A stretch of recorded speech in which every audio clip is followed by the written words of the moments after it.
March 22ರಂದು full ಸ್ತಬ್ಧವಾಗುತ್ತಾ ಕರ್ನಾಟಕ.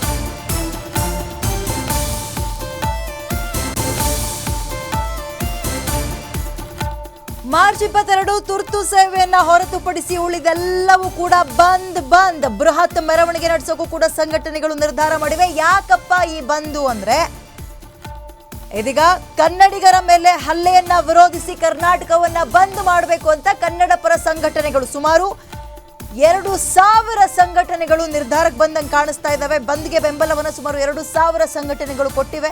ಬೃಹತ್ ಮೆರವಣಿಗೆ ನಡೆಸೋಕು ಕೂಡ ಸಂಘಟನೆಗಳು ಅವತ್ತು ತೀರ್ಮಾನವನ್ನ ಮಾಡಿವೆ. ಕನ್ನಡಿಗರ ಮೇಲೆ ಹಲ್ಲೆ ಮಾಡುವ ಅನ್ಯ ಭಾಷಿಗರ ಮೇಲೆ ಕ್ರಮ ಆಗಬೇಕು, ಹೊರ ರಾಜ್ಯದವರ ಮೇಲೆ ಕ್ರಮಕ್ಕೆ ಆಗ್ರಹಿಸಿ ವಾಟಾಳ್ ನಾಗರಾಜ್ ಅವರು ಹಾಗೆ ಅವರ ಜೊತೆಗೆ ಸುಮಾರು 2,000 ಸಂಘಟನೆಗಳು ಒಂದು ಮಹತ್ವವಾದಂತಹ ತೀರ್ಮಾನಕ್ಕೆ ಮುಂದಾಗಿವೆ. ಅದು ರಾಜ್ಯವನ್ನ ಬಂದ್ ಮಾಡಬೇಕು ಅಂತ. ಕರ್ನಾಟಕ ಬಂದ್ ಹೋರಾಟದ ರೂಪುರೇಷೆಗಳು ಹೇಗಿರಬೇಕು ಅನ್ನೋದ್ರ ಬಗ್ಗೆ ಚರ್ಚೆ ಕೂಡ ಮಾಡ್ತಾ ಇವೆ. ಮಾರ್ಚ್ 22 ಹಾಗಾದ್ರೆ ಇಡೀ ರಾಜ್ಯ ಸ್ತಬ್ಧವಾಗುತ್ತಾ? ತುರ್ತು ಸೇವೆಗಳು ಅಂದ್ರೆ ಈ ಹಾಲು, ಮೆಡಿಕಲ್ ಹಾಗೆ ಆಸ್ಪತ್ರೆಗಳನ್ನ ಹೊರತುಪಡಿಸಿ ಉಳಿದೆಲ್ಲವೂ ಕೂಡ ಬಂದಿರುತ್ತಾ? ಹಾಗಾದ್ರೆ ಹೇಗಿರುತ್ತೆ ಕರ್ನಾಟಕ ರಾಜ್ಯ ಅವತ್ತು?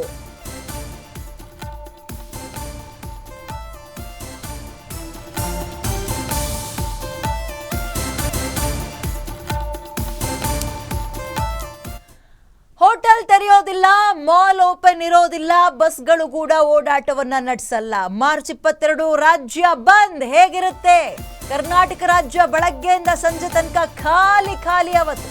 ರಸ್ತೆ ಮೇಲೆ ಬಸ್ ಓಡಾಡಲ್ಲ, ಹೋಟೆಲ್ಗಳು ತೆರೆಯೋದಿಲ್ಲ, ಸ್ಕೂಲು ಕಾಲೇಜ್ ಬಂದ್ ಬಗ್ಗೆ ಅತಿ ಶೀಘ್ರದಲ್ಲೇ ತೀರ್ಮಾನವನ್ನು ಕೂಡ ತಗೊಳ್ತಾರೆ. ಹೊರ ರಾಜ್ಯದವರು ಕನ್ನಡ ಕಲಿಯದಿದ್ರೆ ರಾಜ್ಯ ಬಿಟ್ಟು ತೊಲಗಿ ಅನ್ನುವ ಘೋಷವಾಕ್ಯಗಳು ಕೂಡ ಮೊಳಗಿಸುವ ಸಾಧ್ಯತೆ ಇದೆ. ಕರ್ನಾಟಕ ಬಿಟ್ಟು ಹೋಗಿ ಅಂತ ವಾಟಾಳ್ ನಾಗರಾಜ್ ಹೇಳ್ತಾ ಇದ್ದಾರೆ. ಅಂದ್ರೆ ಕನ್ನಡವನ್ನ ಕಲೀಲಿಲ್ಲ ನಮ್ಮ ರಾಜ್ಯದಲ್ಲಿದ್ದು ಅಂದ್ರೆ ಕಾನೂನು ರೀತಿಯಲ್ಲೇ ನಾವು ಹೋರಾಟ ಮಾಡ್ತೀವಿ. ಅದರ ಜೊತೆಗೆ ಇಷ್ಟೇನಾ ಹಂಗಾದ್ರೆ ರಾಜ್ಯದಲ್ಲಿರೋ ಹೊರ ರಾಜ್ಯದವರು ಕನ್ನಡ ಕಲಿಯುವಂತಹ ಸಲುವಾಗಿ ಮಾತ್ರ ಬಂದ್ ಮಾಡ್ತಾ ಇದ್ದಾರೆ ಅಂದ್ರೆ ಇಲ್ಲ. ಕನ್ನಡಿಗರ ಮೇಲೆ ಆಗ್ತಾ ಇರೋ ಹಲ್ಲೆ ವಿರೋಧಿಸಿ ಜೊತೆಗೆ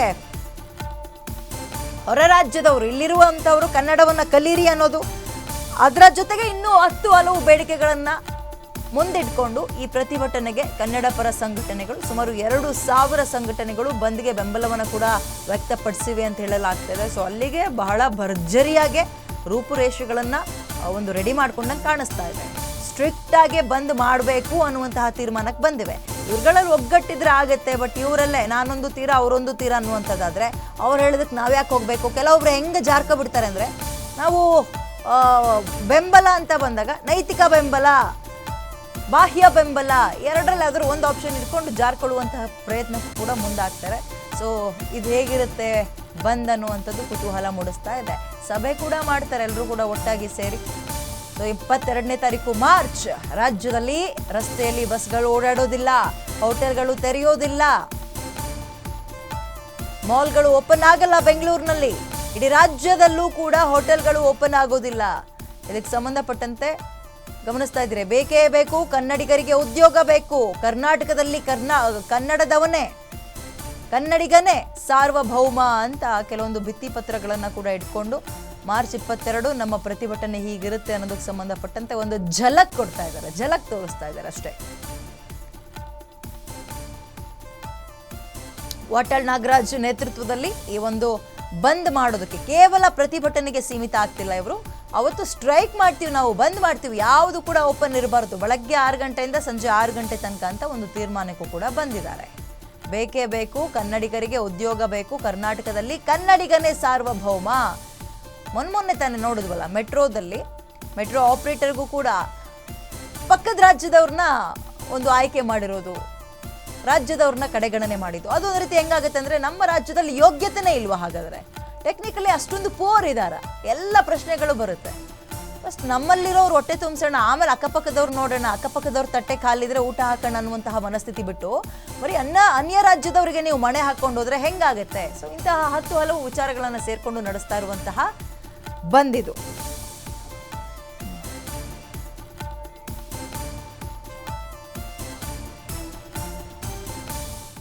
ಅಪ್ಪಿ ತಪ್ಪಿಯೂ ಕೂಡ ಶನಿವಾರ ರಸ್ತೆಗಿಳಿಯೋಕ್ ಹೋಗ್ಬೇಡಿ. ಮಾರ್ಚ್ 22 ಶನಿವಾರ ರಸ್ತೆ ಸಂಪೂರ್ಣ ಖಾಲಿ ಆಗಿರುತ್ತೆ, ರಾಜ್ಯ ಬಂದ್ ಆಗತ್ತೆ. ಅಪ್ಪಿ ತಪ್ಪಿಯೂ ಕೂಡ ರಸ್ತೆಗಿಳಿಯೋಕ್ ಹೋಗ್ಬೇಡಿ.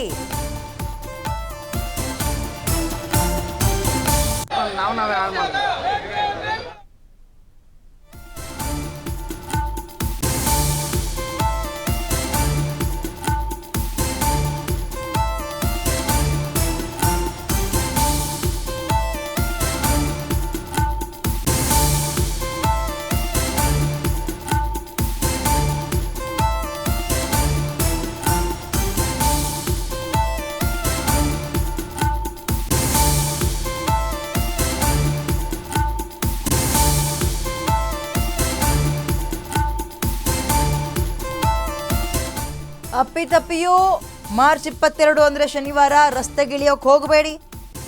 ಯಾಕಂದರೆ ರಸ್ತೆಯಲ್ಲಿ ಅವತ್ತು ಬಸ್ಗಳು ಓಡಾಡಲ್ಲ, ಆಟೋಗಳು ಓಡಾಡಲ್ಲ, ಸಿನಿಮಾ ನೋಡೋಕ್ಕೆ ಥಿಯೇಟರ್ಗಳು ಓಪನ್ ಇರಲ್ಲ. ಕಿಕ್ಕೇರಿಸ್ಕೊಂಡು ನೆಮ್ಮದಿಯಾಗಿರೋಣ ಅಂದರೆ ಬಾರ್ಗಳು ಕೂಡ ಅವತ್ತು ನಿಮಗೆ ಓಪನ್ ಇರಲ್ಲ. ಬೆಂಗಳೂರಿನಲ್ಲಿ ಹೋಟೆಲ್ಗಳು ಬಂದ್ ಇರುತ್ತೆ. BBMP ನೌಕರರ ಸಂಘದಿಂದಲೂ ಕೂಡ ಬಂದ್ಗೆ ಬೆಂಬಲವನ್ನು ಸೂಚಿಸಲಾಗಿದೆಯಂತೆ. APMC ಮಾರುಕಟ್ಟೆ ಕ್ಲೋಸ್ ಆಗಿರುತ್ತೆ, ಲಾರಿ ಸೇವೆ ಬಂದ್ ಆಗಿರುತ್ತೆ. ಶನಿವಾರ ಅಗತ್ಯ ಸೇವೆಗಳ ಪೂರೈಕೆ ಮಾತ್ರ, ಅಂದರೆ ಫಸ್ಟ್ ಏಡ್, ಈಗ very basic things. Dairy open ಇರುತ್ತೆ, ಹಾಲು ಮೊಸರು ಬೆಣ್ಣೆ ಇಂಥದ್ದು ಸಿಗುತ್ತೆ. ಹಾಸ್ಪಿಟಲ್ಗಳು ಓಪನ್ ಇರುತ್ತೆ, ಜೊತೆಗೆ ಮೆಡಿಕಲ್ ಓಪನ್ ಇರುತ್ತೆ. ಇದನ್ನ ಬಿಟ್ರೆ ತುರ್ತು ಸೇವೆಗಳನ್ನು ಹೊರತುಪಡಿಸಿ ಉಳಿದೆಲ್ಲವೂ ಬಂದ್ ಅಂತ ಇವ್ರು ಹೇಳ್ತಾ ಇದ್ದಾರೆ. ಬಟ್ ಅಂತಿಮ ಡಿಕ್ಲರೇಷನ್ ಕೊಡ್ಬೇಕು ಅವರು, ಯಾರೆಲ್ಲ ಒಗ್ಗಟ್ಟಾಗಿದ್ದಾರೆ, ಎಷ್ಟು ಜನ ಒಗ್ಗಟ್ಟಾಗಿದ್ದಾರೆ. ಒಗ್ಗಟ್ಟಾದ್ರೆ ಡೆಫಿನೆಟ್ಲಿ ಬಂದ್ನ ಸಕ್ಸಸ್ ಮಾಡ್ತಾರೆ. ಬಟ್ ಇವರಲ್ಲೇ ನಾನೊಂದು ತೀರಾ ನೀನೊಂದು ತೀರಾ ಅಂದ್ರೆ ಎಲ್ಲವೂ ಉಲ್ಟಾ ಆಗೋಗ್ಬಿಡುತ್ತೆ. ಓಕೆ, ಮೋರ್ ಡೀಟೇಲ್ಸ್ ನನ್ನ ಕಲಿಗ್ ಚರಣ್ ನೀಡ್ತಾರೆ. ಚರಣ್, ಮಾರ್ಚ್ 22 ಬಂದ್ ಫಿಕ್ಸ್ ಅನ್ನೋದಾದ್ರೆ ಎಷ್ಟು ಸಂಘಟನೆಗಳು ಒಟ್ಟಾಗಿ ಬಂದ್ ಮಾಡ್ತಾ ಇವೆ, ಇವರ ಬೇಡಿಕೆಗಳೇನು, ಡೀಟೇಲ್ಸ್ ಕೊಡೋದಾದ್ರೆ ಚರಣ್. ಎಸ್ ವಿದ್ಯಾ, ಪ್ರಮುಖವಾಗಿ ಮಾರ್ಚ್ 22ನೇ ತಾರೀಕು ವಾಟಾಳ್ ನಾಗರಾಜ್ ನೇತೃತ್ವದಲ್ಲಿ ಕರ್ನಾಟಕ ಬಂದ್ಗೆ ಕರೆಯನ್ನ ನೀಡಿರುವಂತದ್ದು. ಈಗಾಗಲೇ ಸುಮಾರು ಸಾವಿರಾರು ಸಂಘಟನೆಗಳು ಕೂಡ ಈ ಒಂದು ಬಂದ್ಗೆ ಬೆಂಬಲವನ್ನ ನೀಡಿರುವಂತದ್ದು. ಆಟೋ ಆಗಿರಬಹುದು, ಓಲೋ ಊಬರ್ಗಳಾಗಿರಬಹುದು, ಅದೇ ರೀತಿಯಾಗಿ ಖಾಸಗಿ ಬಸ್ ಮಾಲೀಕರಾಗಿರಬಹುದು, ಲಾರಿ ಚಾಲಕರಾಗಿರಬಹುದು, APMC ಮಾರುಕಟ್ಟೆಗಳಾಗಿರಬಹುದು, ಎಲ್ಲರೂ ಕೂಡ ಈ ಒಂದು ಬಂದ್ಗೆ ಸಂಪೂರ್ಣ ಬೆಂಬಲವನ್ನ ಸೂಚಿಸಿರುವಂತದ್ದು. ಅದೇ ರೀತಿಯಾಗಿ ಏನು ಮೊನ್ನೆಯವರೆಗೆ ಬಂದ್ಗೆ ನೈತಿಕ ಬೆಂಬಲವನ್ನ ನೀಡುತ್ತಿದ್ದಂತಹ ಹೋಟೆಲ್ ಮಾಲೀಕರು ಕೂಡ ಈಗ ಸಂಪೂರ್ಣವಾಗಿ ಹೋಟೆಲ್ಗಳನ್ನ ಮುಚ್ಚಿ ಬಂದ್ಗೆ ಸಂಪೂರ್ಣ ಬೆಂಬಲವನ್ನ ನೀಡಲಿಕ್ಕೆ ಸೂಚಿಸಿರುವಂತದ್ದು. ಈ ಒಂದು ಬಂದ್ನ ಬಿಸಿ ಏನಿದೆ ಸಿಲಿಕಾನ್ ಸಿಟಿ ಜನರಿಗೆ ಸಂಪೂರ್ಣವಾಗಿ ತಟ್ಟಲಿಕ್ಕೆ ಇರುವಂತದ್ದು. ಯಾಕಂತ ಹೇಳಿದ್ರೆ ವೀಕೆಂಡ್ ಇರುತ್ತೆ, ವೀಕೆಂಡ್ ನಲ್ಲಿ ಅನೇಕ ಪ್ಲಾನ್ ಗಳನ್ನ ಮಾಡ್ಕೊಂಡಿರ್ತಾರೆ. ಈ ಒಂದು ಪ್ಲಾನ್ ಗಳನ್ನೆಲ್ಲ ಈ ಒಂದು ಬಂದ್ನ ಬಿಸಿಯಿಂದಾಗಿ ಕ್ಯಾನ್ಸಲ್ ಮಾಡುವಂತಹ ಸಾಧ್ಯತೆಗಳಿರ್ತವೆ. ಏನೋ ಅಗತ್ಯಕ್ಕೆ ಬೇಕಾಗಿರುವಂತಹ ವಸ್ತುಗಳಾಗಿರುವಂತಹ ಹಾಲಾಗಿರಬಹುದು, ಅದೇ ರೀತಿಯಾಗಿ ಮೆಡಿಕಲ್ಗಳಾಗಿರ್ಬೋದು, ಆಸ್ಪತ್ರೆಗಳಾಗಿರ್ಬೋದು, ಇವುಗಳನ್ನ ಹೊರತುಪಡಿಸಿ ಸಂಪರ್ಕ ಸಾಧ್ಯ ಆಗ್ತಿಲ್ಲ, ಪುನಃ ಪ್ರಯತ್ನ ಪಡೋಣ. ಇದೀಗ ಬಂದ್ ಬಗ್ಗೆ ಕನ್ನಡ ಪರ ಸಂಘಟನೆಗಳು ತೀರ್ಮಾನ ತಗೊಂಡಿವೆ. ಏನಪ್ಪಾ ಅಂತ ಹೇಳಿದ್ರೆ ಮಾರ್ಚ್ 22 ಶನಿವಾರ ಬಂದ್ ಮಾಡ್ತೀವಿ ಅಂತ. ಸುಮಾರು 2,000 ಸಂಘಟನೆಗಳು ಒಗ್ಗಟ್ಟಾಗಿವೆ ಅಂತೆ. ಜೊತೆಗೆ ಇವರ ಬೇಡಿಕೆಗಳು ಏನಪ್ಪಾ ಅಂತ ಹೇಳಿದ್ರೆ ಉತ್ತರ ಕರ್ನಾಟಕ ಅಭಿವೃದ್ಧಿ ಆಗಬೇಕು, ಕಲ್ಯಾಣ ಕರ್ನಾಟಕ ಭಾಗ ಅಭಿವೃದ್ಧಿ ಆಗಬೇಕು, ಮಹದಾಯಿ ವಿಚಾರ ಇತ್ಯರ್ಥ ಆಗಬೇಕು, ಮೇಕೆದಾಟು ಇತ್ಯರ್ಥ ಆಗಬೇಕು, ಹಾಗೆ ಈಗ ನಮ್ಮ ರಾಜ್ಯದವ್ರ ಮೇಲೆ ದೌರ್ಜನ್ಯ ಆಗಿತ್ತಲ್ಲ ಕೆಲವು ಕಡೆ, ಅವೆಲ್ಲವೂ ಕೂಡ ಅಂಥವ್ರ ವಿರುದ್ಧ ಕ್ರಮ ತಗೊಳ್ಬೇಕು. ಹೀಗೆ ಹಲವು ಬೇಡಿಕೆಗಳನ್ನು ಇಟ್ಕೊಂಡು ಈ ಒಂದು ಬಂದ್ಗೆ ಮುಂದಾಗಿದ್ದಾರೆ. ಅಗೇನ್ ಸಂಪರ್ಕಕ್ಕೆ ನನ್ನ ಕೊಲ್ಲಿಗ ಚರಣ್ ಸಿಕ್ಕಿದ್ದಾರೆ. ಗೋಯಿಟ್ ಚರಣ್. ಎಸ್, ಪ್ರಮುಖವಾಗಿ ಏನು ಬೆಳಗಾವಿಯಲ್ಲಿ ನಡೆದ ಘಟನೆಯಿಂದಾಗಿ ಹತ್ತಿಕೊಂಡಿದ್ದಂತಹ ಈ ಒಂದು ಬಂಧನ ಬಿಸಿ ಸದ್ಯ ಈಗ ವ್ಯಾಪಕವಾಗಿ ಯೋಜನೆಗಳು ಕರ್ನಾಟಕಕ್ಕೆ ಅನ್ಯಾಯ ಆಗಿರುವಂತಹ ಹಾಗೆ ಕನ್ನಡಿಗರಿಗೆ ಸಿಗದಿರುವಂತಹ ಒಂದಿಷ್ಟು ಯೋಜನೆಗಳು ಬೇಡಿಕೆಗಳನ್ನ ಈಡೇರಿಸುವಂತೆ ವಾಟಾಳ್ ನಾಗರಾಜ್ ನೇತೃತ್ವದಲ್ಲಿ ಈ ಒಂದು ಕರ್ನಾಟಕ ಬಂದ್ಗೆ ಈಗ ಕರೆಯನ್ನ ನೀಡಿರುವಂತದ್ದು. ಇನ್ನು ಶನಿವಾರ ನಡೆಯುವಂತಹ ಬಂದ್ ಏನಿದೆ ಸಂಪೂರ್ಣವಾಗಿ ಸಿಲಿಕಾನ್ ಸಿಟಿ ಸೇರಿದಂತೆ ರಾಜ್ಯದ ಎಲ್ಲಾ ಸಿಟಿಗಳು ಕೂಡ ಸ್ತಬ್ಧ ಆಗ್ಲಿಕ್ಕಿದೆ. ಇನ್ನು ಶನಿವಾರ ಆಗಿರೋದ್ರಿಂದ ವೀಕೆಂಡ್ ಪ್ಲಾನ್ಸ್ ಗಳನ್ನ ಮಾಡ್ಕೊಂಡಿರ್ತಾರೆ. ಒಂದಿಷ್ಟು ಜನ ವೀಕೆಂಡ್ ನಲ್ಲಿ ಯಾವ ರೀತಿಯಾಗಿರ್ಬೇಕು, ಏನೆಲ್ಲ ಮಾಡ್ಬೇಕು ಅನ್ನುವಂತಹ ಒಂದಿಷ್ಟು ಯೋಜನೆಗಳನ್ನ ರೂಪಿಸಿಕೊಂಡಿರ್ತಾರೆ. ಆದ್ರೆ ಇವನ್ನ ಬಂಧನ ಒಂದು ಬಿಸಿಯಿಂದಾಗಿ ಪ್ರಮುಖವಾಗಿ ಬೇಕಾದಂತಹ ಸೇವೆಗಳೇ ಕೂಡ ಲಭ್ಯ ಆಗ್ಲಿಕ್ಕಿಲ್ಲ. ಓಲಾ ಉಬರ್ ಆಗಿರ್ಬೋದು, ಆಟೋ ರಿಕ್ಷಾ ಆಗಿರಬಹುದು, ಅದೇ ರೀತಿಯಾಗಿ ಗೂಡ್ಸ್ ವಾಹನಗಳು, ಲಾರಿಗಳು, APMC ಮಾರುಕಟ್ಟೆಗಳು ಕೂಡ ಈ ಒಂದು ಬಂದ್ಗೆ ಸಂಪೂರ್ಣವಾಗಿ ಬೆಂಬಲವನ್ನ ಸೂಚಿಸಿರುವಂತದ್ದು. ಆದ್ರೆ ಎಲ್ಲಿಯವರೆಗೂ ಬಂದ್ ಯಶಸ್ವಿ ಆಗುತ್ತಾ ಅಥವಾ ನೈತಿಕ ಬೆಂಬಲದಿಂದನೇ ಇದನ್ನ ಸುಮ್ಮನೆ ಆಗಿಸ್ಬಿಡ್ತಾರ ಅನ್ನುವಂತಹ ಒಂದಿಷ್ಟು ಪ್ರಶ್ನೆಗಳು ಕೂಡ ಕಾಡ್ತಾ ಇತ್ತು. ಆದ್ರೆ ಈಗ ಸಂಪೂರ್ಣವಾಗಿ ಸುಮಾರು 150ಕ್ಕೂ ಹೆಚ್ಚು ಸಂಘಟನೆಗಳು ಈಗ ಅಸ್ತು ಅಂದಿರುವಂತದ್ದು.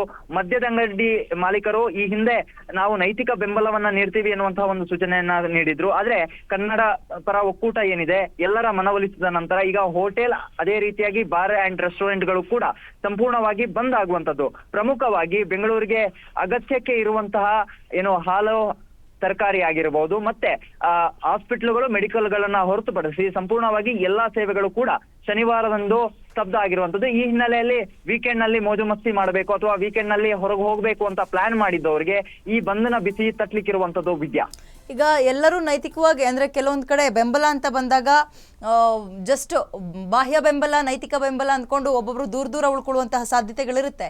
ಇದರಲ್ಲಿ ಎಲ್ಲರೂ ಒಗ್ಗಟ್ಟಾಗಿದ್ದಾರಾ ಅಥವಾ ನಾನೊಂದು ತೀರ ನೀನೊಂದು ತೀರ ಅಂತ ಕೆಲವೊಂದು ಸಂಘಟನೆಗಳಿದ್ದಾವ? ಹೆಂಗೆ ಚರಣ್?